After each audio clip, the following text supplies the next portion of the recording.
Hi everybody, Buzzsaw Gaming here, bringing to you my top 20 and also my GameCube collection, top 20 GameCube games and my entire collection as well at the same time.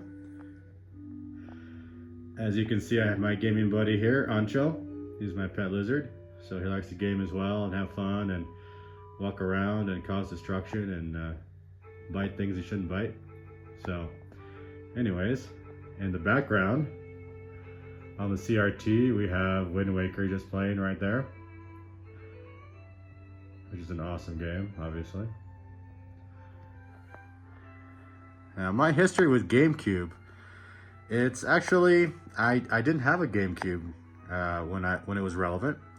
At that time I was an Xbox guy, so I went from being there's Ancho on the move right there, licking Wario's Wario World. Anyways, I went from Nintendo to Super Nintendo, N64, loving all those consoles, the games, the mainline series, all that. And by the time GameCube came out, I was over it. Mainly because of Zelda and the Metroid game. I would say those two right there. I didn't like the art style of either at the time, and that turned me on to Xbox with Halo and all that, and more adult games, I guess I should say. So anyways, I'll circle back to that. Here's my GameCube itself. It's a black GameCube.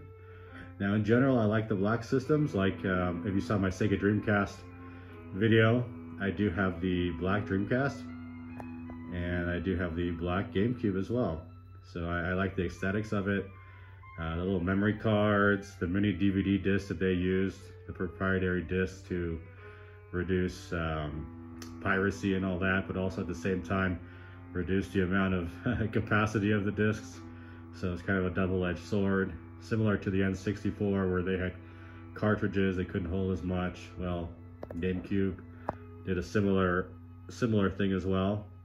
But the games that came out exclusive to Nintendo and GameCube were amazing, absolutely amazing. They have a unique character of their own, and it's kind of the end of an era for Nintendo, the last true system that they have as far as a system that competed directly with the bigger players. Later on, the Wii and Wii U I never got into, so this is my last real Nintendo system that I owned. I don't have a Switch. I would like to get one. I heard it's a great system, so down the road I probably will. But for now, my Nintendo journey stops with GameCube. As far as the controllers, you can see I have two of the black controllers right there. That's a great controller. I really like it. It fits really nice into your hand. It's the perfect size. It's got that green button, which is oversized, it's big, with the other buttons around it, surrounding it. So it's a wonderful controller. I really liked it so much. And it's a great controller for the GameCube games and in general, one of my favorite. Just one of my favorite. And the games are so unique. Like you can see like Wind Waker right here. There's more of the opening screen right there. You just didn't see stuff like that. And I didn't appreciate it at the time, unfortunately, but now I do. This is really a great game and one of my favorite Zeldas now. So going through the seas and exploring different islands, it was very unique. It was a great game and a wonderful idea. Now going back to my GameCube, you can see I have the travel case here. If you watched my N64 video, excuse me, or my Dreamcast video, you can see I have travel cases for those as well. And I really like having a travel case.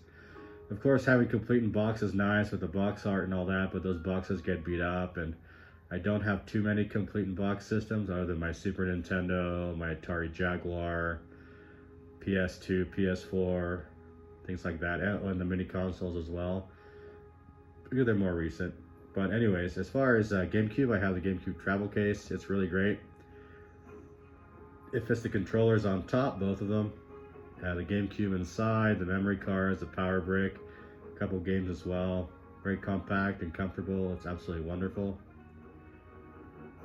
Now going through the games, we'll start over here.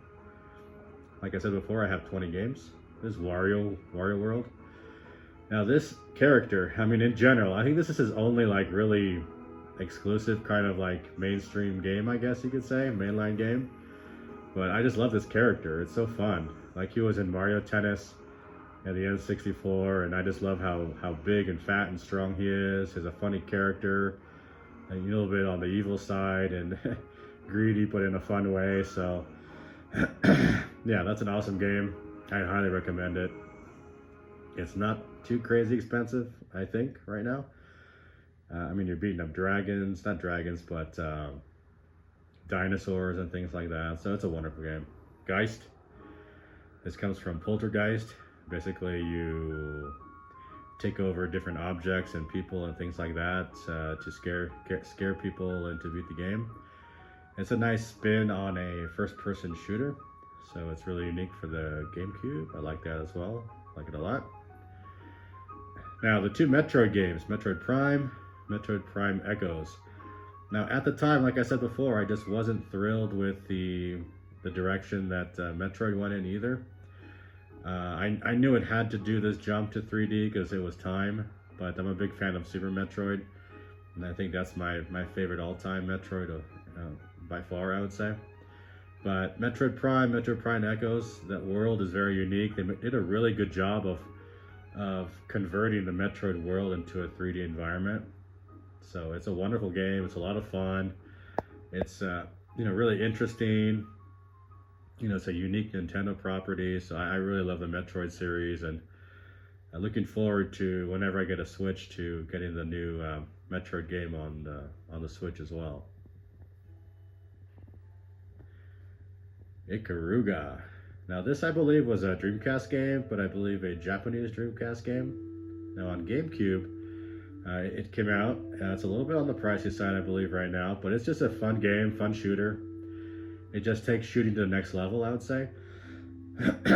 You have this black and white mechanic.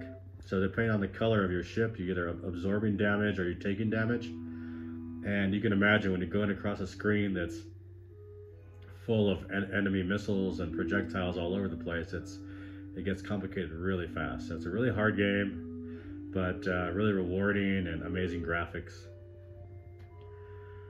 Freedom Fighters. Now this is my only game I have that's not an exclusive GameCube game. It's across PS2 and also Xbox, I believe, as well. And it's a fun game. It's basically just a, it's a alternative universe scenario, I guess, where the U.S. is occupied, something like that. And you're a freedom fighter. Anyways, it's really fun. You have different objectives to do, and kind of an underground, forest fighting for freedom. So it's a fun game. There's Wind Waker, the case, really pretty right there. Yeah, I already explained a lot about it, but it's a wonderful Zelda game, a complete departure from Ocarina of Time, which is my favorite game of all time. And I think it did hurt them at the time, Nintendo, but you know what? Now in retrospect, it's a great game, and I'm really happy they made it. Now here is Zelda Twilight Princess.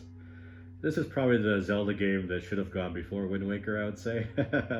It's a darker theme. It's a more adult version of Zelda.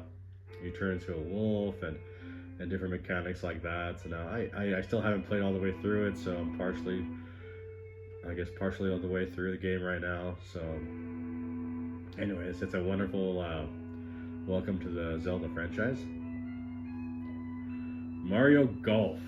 I mean, this is part of all the sports games that came out on the GameCube. I think the sports games are fantastic, and Mario Golf is just another example.